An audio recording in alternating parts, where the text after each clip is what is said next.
नाज़रीन, अवामी न्यूज़ में ख़बरनि जो सिलसिलो जारी है। इन वक्त असीं तव्हांखे ठठे खां ख़बर ॾींदा हलूं त यूसी गुलमंडा जे मुख़्तलिफ़ देहनि ऐं ॻोठनि जे ॻोठाणनि अवामी प्रेस क्लब ठठो जी मीडिया टीम अॻियां एहतजाज कंदे राशन न मिलण सबबि फाका कशी वारी ज़िंदगी गुज़ारण ते मजबूर आहिनि। इन हवाले सां साफ़िन आॾो एहतजाज कंदे ॻोठाणे दे मरखान जे ॻोठ सिद्दीक़ शोरो, ॻोठ आरिफ ख़ासकेली, ॻोठ लखमीर बरफ़त, ॻोठ गुल मोहम्मद हमायती दे खखर हाला जे ॻोठ आदम जखरो दे सिमकी दे जे ॻोठ हाजी नूर मोहम्मद, ॻोठ उस्मान ऐं दे कलरी जे जामरी ॻोठनि समेत ॿिनि ॻोठनि जे ग़रीब पोरे तबिके अॼु ॿिए ॾींहुं बि एहतजाज कंदे चयो त असां घरनि में राशन न आहे, असां मज़दूर आख़िर केॾां वञूं। असांजे घरनि में मासूम बच्चा बुखूं काटे रहिया आहिनि, पर अफ़सोस हिन मुश्किल वक़्त में कंहिं बि असांजी मदद न कई आहे।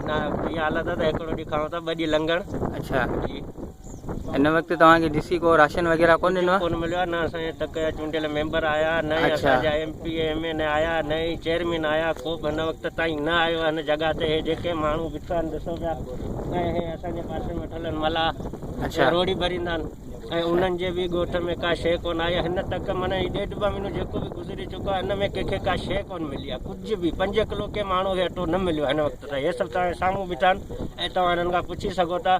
असीं इहा वस वारनि खां अपील था करियूं त ख़ुदा जो ख़ौफ़ करियो ऐं पंहिंजे रब ॾांहुं डिॼो, ऐं हिननि माण्हुनि खे जिन खे अव्हां घरनि ताईं महदूद रखियो आहे, हिननि ताईं हिफ़ाज़त करियो, हिननि खे कुझु न कुझु ॾियो, ऐं इहा तव्हां महिरबानी करियो। असां वज़ीर आला सिंध साईं मुराद अली शाह खे इहा अपील था करियूं त महिरबानी करे ख़ुदा असांजे चूंडियल मेंबरनि खे चई चुका आहियूं। मेंबर साहिबु आहे, हीअ असांजे तक जो मेंबर आहे। असां हिनखे पाण सां गॾु बीहारे बीठा आहियूं। इहो चए थो मूंखे चेयरमैन नथो मञे, चेयरमैन चओ था, हू चए थो मूंखे DCO नथो ॾे, हू चए थो मूंखे हीउ नथो ॾे। हाणे ॿुधा असीं केॾां वञूं, असांखे त को रस्तो ॾिनो वञे। असांखे यूनियन काउंसिल विया आहियूं, उते बि राशन कोन मिलियो आहे। अच्छा, DCO ऑफिस बि असां विया आहियूं, उते के चवनि था DC1 सां मिलो, के चवनि था AC सां मिलो, के चवनि था साहब सां मिलो, पर उते मतिलबु इहो आहे त ग़रीब माण्हू खे का मदद कोन पई मिले।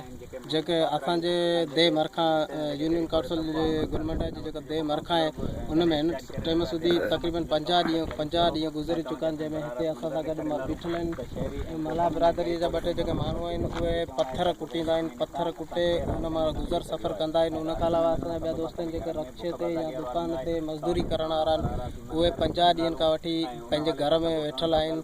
हाणे उन्हनि वटि खाइण जे लाइ का शइ कान बची आहे, उहे पंहिंजे बच्चनि खे पंहिंजे ॿारनि खे छा कराइनि। असां उन्हनि जे घरनि खां ॾिसूं पिया, असां माण्हुनि जी कंडीशन, माण्हुनि जी सूरत हाल ॾिसूं पिया।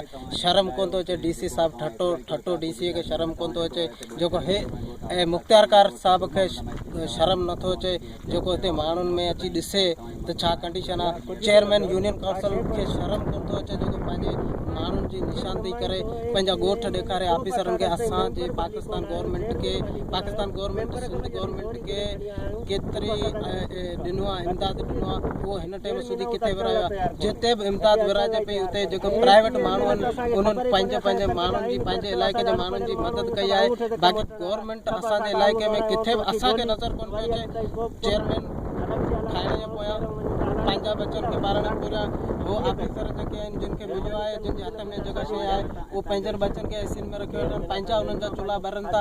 उन्हनि खे इहो फ़िक्र न आहे त को ग़रीब मिसकिन माण्हू आहे। असां पाकिस्तानी आहियूं, असां पाकिस्तान में रहूं था, असां त पाकिस्तान में असांजो हक़ आहे न। पाकिस्तान और असांखे DC साहिबु कोन थो मिले, छो कोन थो मिले, असांखे मुख़्तियारकार छो कोन थो मिले। जेके ऑफिसर आहिनि जिन वटि आहे बचे, जेको मिलियो आहे उन्हनि खे पाकिस्तान गवर्नमेंट जेको ॾिनो आहे, उन्हनि खे उहो छो कोन था आवाम खे ॾियनि।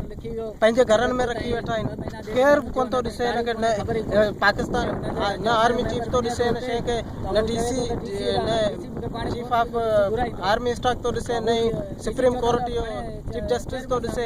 सभिनि खे अलाह साईं अंधो करे छॾियो आहे। हिन वक़्त ते माण्हू जेके आहिनि उहे बुख ते आहिनि। वधीक ख़बरनि ऐं तफ़सील जे लाइ विज़िट कयो असांजी वेबसाइट awamiNewsHD.com ऐं ॾिसंदा रहो अवामी न्यूज़